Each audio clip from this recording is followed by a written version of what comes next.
untuk cari ikan koi yang bagus sih nggak semudah yang kita bayangkan. Jadi kita benar-benar mempunyai skill yang bagus lah, pengalaman yang juga harus dijalani dan ditekuni itu.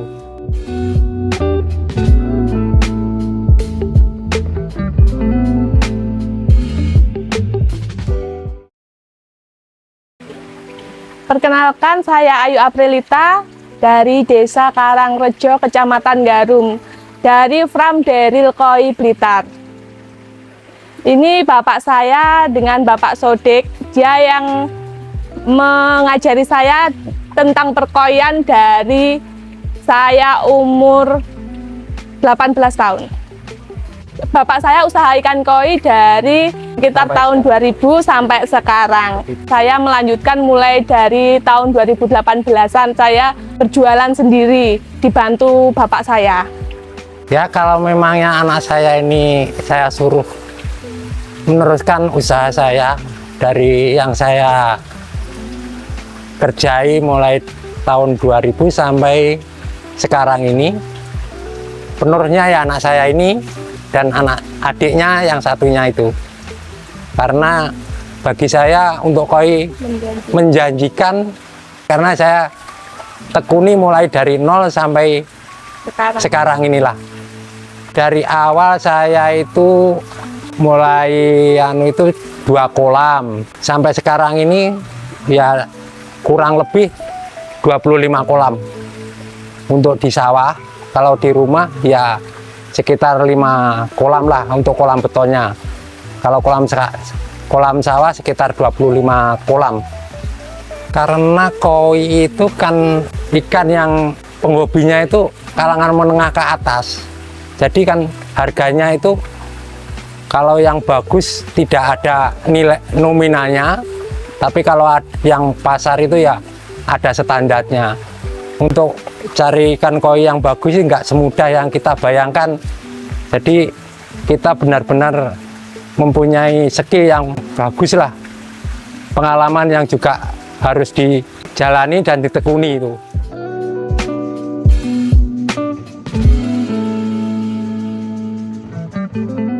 Pertama, kita beberapa sensiran, biasanya kalau di sawah itu beberapa kali sensiran. Dari yang jelek itu pasti harganya lebih rendah. Kita menyensir 3 kali. Pasar pertama kita jual dengan borongan, harga borongan dengan harga yang sangat murah ya, sekitar 3 sampai 15 ribuan. Terus kalau yang sensiran kedua itu kita jualnya sudah kelasnya agak naik sedikit, dari harga 20 sampai 50 ribuan. Dan yang ketiga itu kita dapat kualitas yang lebih bagus lagi. Itu nanti kita rawat dulu di rumah, di salon lah setidaknya ya. Di salon dulu di rumah. Setelah itu masuk kolam lagi, kita borongkan size besar dari size 30 sampai 45. Dia harganya sekitar 1 sampai 10 juta.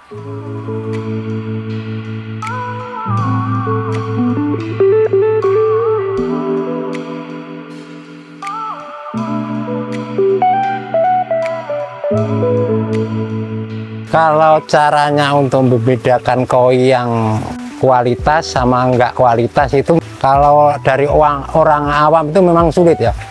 Kualitas itu dilihat dari pattern, body, terus ketebalan warna itu. Jadi banyak segi lah dari untuk koi yang super itu.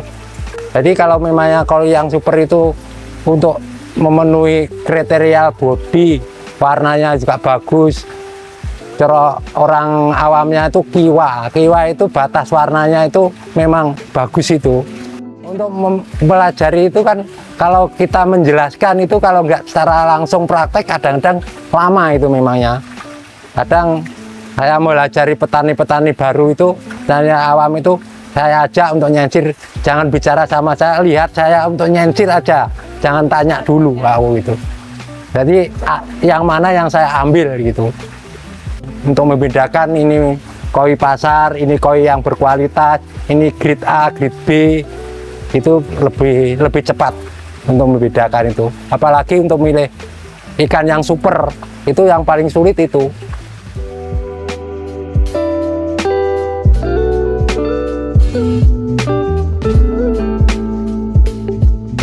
Indikator yang untuk koi bagus itu memang dari kecil itu udah kelihatan kualitasnya itu untuk warna jelas, terus yang lain.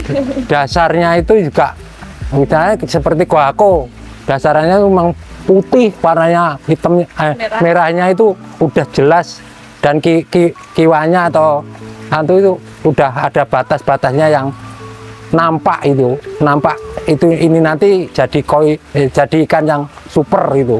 Dari mulai size 10 sampai 15, kalau udah orangnya udah jeli dari memilih udah kelihatan itu. Dari ikan, misalnya ikan 500 ekor, ada satu aja udah ketahuan supernya itu.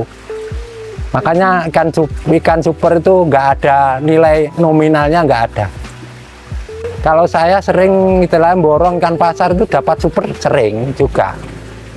Beli, misalnya anak saya beli di petani lain, dibawa pulang, saya lihat, wah ada gitu. Sering itu dapat. Terlalu nemu lah Mbak. Harus jeli. Ya, kalau nggak jeli ya itu tadi Mbak, salah. Kalau salah dari awal itu pasti besarnya kan berubah, dia jadinya kok pilihanku jelek-jelek ya gitu. Jadinya kan seperti itu jadinya.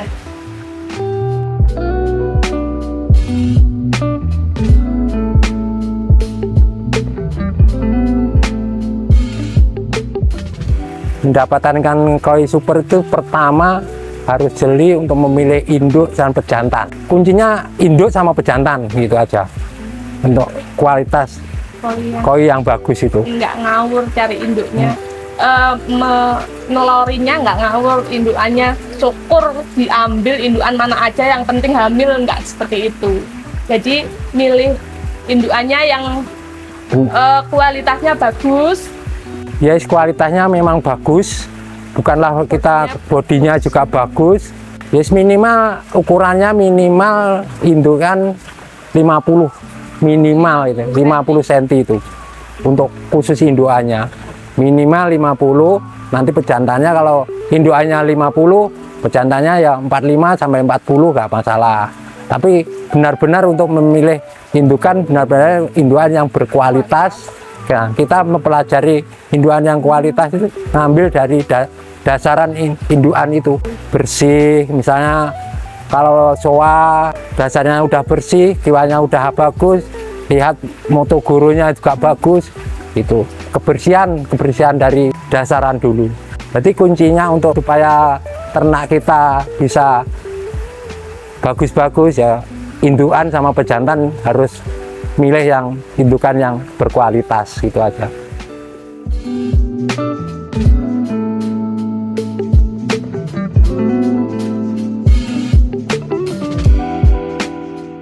Kalau kita menentukan grade kelas A, B, C itu sebetulnya juga pengalaman ya, jam terbang petani gitu.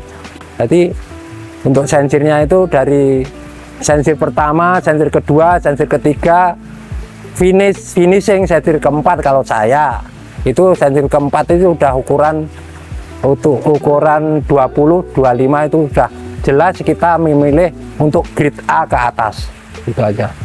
Misalnya dari 1000 ekor, misalnya dari 1000 ekor, kalau memang saya ambil grade A-nya cuma 50 ekor ya saya itu yang saya besarkan, itu yang lain saya jual gitu loh, gitu.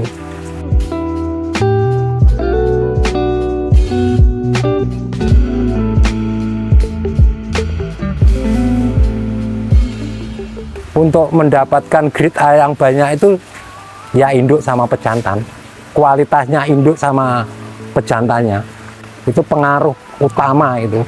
Terus untuk pembesaran kolam itu juga pengaruh dengan isinya itu. Harus bisa ngitung kolam segini diisi berapa ekor itu. Pengalaman saya kalau di sawah itu memang keuntungan petani itu planktonnya banyak.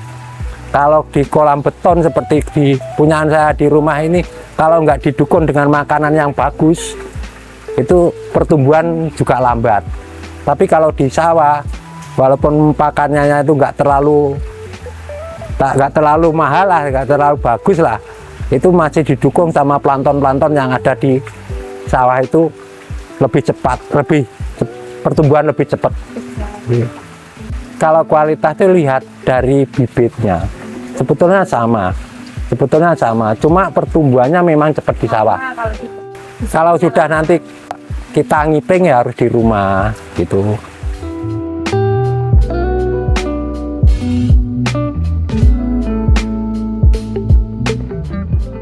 Pesan-pesan saya untuk petani-petani yang lain, terutama dari pemula, semua kerjaan itu kalau memang ditekuni pasti dapat hasil, gitu aja. Kalau kita ikut-ikutan aja, jangan coba-cobalah dapat penghasilan yang kita harapkan, gitu aja. Jadi kalau petani itu tekun, insya Allah semua itu dapat hasil yang kita harapkan. Kalau bagi saya sampai saat ini, mulai dari tahun 2000 sampai sekarang, koi masih menjanjikan tuh bagi saya, gitu aja. Mudah-mudahan diikuti sama petani-petani yang baru-baru ini, jangan pantang menyerah lah aku gitu.